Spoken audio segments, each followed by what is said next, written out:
ازيكم يا حبايبي؟ عاملين ايه؟ حبايب مطبخ بودي وماسة. النهارده طبعا هنعمل بقى اكله شتويه كده بتدفي وحلوه وبتاكل برضه في الصيف، بس هي حلاوتها في الشتاء. هنعمل ايه؟ البليله.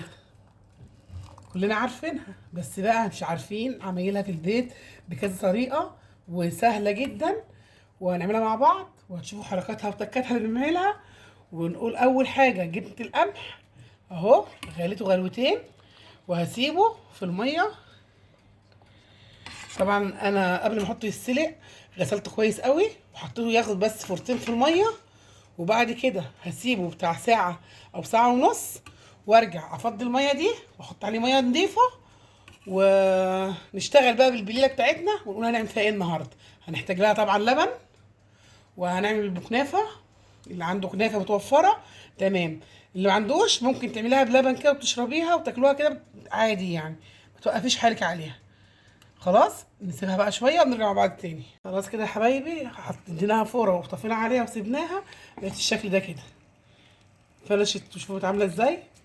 هننزل بقى بيها بالخطوه التانيه بكوبايه نشا، معلقتين نشا على الميه، عشان ننزل بعد كده باللبن عليها.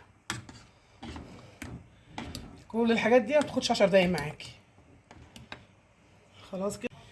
كده خلاص البلاد بتاعتنا اللي بتشتروها من المحلات عملناها في البيت باسهل تركات. ننزل بقى بالشوب باللبن ده عليها اهو. اللي عايز ياكلها كده بالزبيب باللبن زي الفل. شوف شكلها عامل ازاي. هنعبي دلوقتي في البولات ونحط عليها كنافه بالمكسرات. هننزل يا حبايبي باكيتين من الفانيليا. احنا كده تمام. انت عايز تاكليها كده بقى باللبن بالمكسرات زي الفل، بس انا هعمل شويه كده وشويه بالكنافه. هي كده خلاص جاهزه للاكل. شوف شكلها عامل ازاي.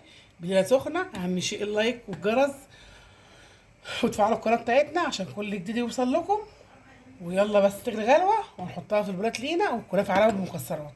بس يا حبايبي شايفين الكميه دي كلها نص كيلو وشايلين منهم شويه، هنعمل منهم عاشوره في حلقه تانيه ليكم اهي. مش لازم العاشوره يعني تاكلوها في عاشوره. شويه بليله بقى ما تقوليش لحد عليهم من جمالهم وحلاوتهم. عبي. انا بحبيه قدامكم اهو. والجو بيمطر والساعه عايزه حاجه دافيه حلوه، يبقى مفيش احلى بليه بلبن. هنعمل ايه بقى؟ انا عندي كنافه محمراها ومجهزاها للبليله. نحط بالشكل ده اهو، ولسه هنحط المكسرات وهنعبي لكم الساده. قولوا لنا ايه رايكم. الكنافه دي عندي في التلاجة ما بشيلهاش. تنزلي بشويه مكسرات حلوه كده اهو، تاكلي احلى طبق بليله ما شاء الله. وهادي بيه حبايبك وهادي بيه جيرانك اهو. وهنعبي تاني طبق ساده، وعبينا طبق ساده للي عايز بليله ساده. من حلاوتها ما شاء الله تبارك الله. وزي ما معودينكم اللهم صل وسلم وبارك عليك يا حبيبي يا رسول الله.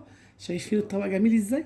بليله سخنه باللبن حاجه تحفه كده اهو. وده كان يومنا النهارده. اللهم صل وسلم وبارك عليك يا حبيبي يا رسول الله. ما شاء الله. بليله بالمكسرات بالكنافه وبليله ساده باللبن.